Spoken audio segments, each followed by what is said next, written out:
إن أول بيت وضع للناس للذي ببكة مباركا وهدى للعالمين فيه آيات بينات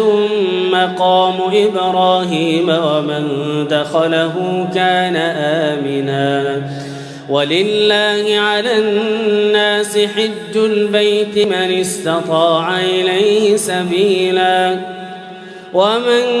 كفر فإن الله غني عن العالمين قل يا أهل الكتاب لم تكفرون بآيات الله والله شهيد على ما تعملون قل يا أهل الكتاب لم تصدون عن سبيل الله من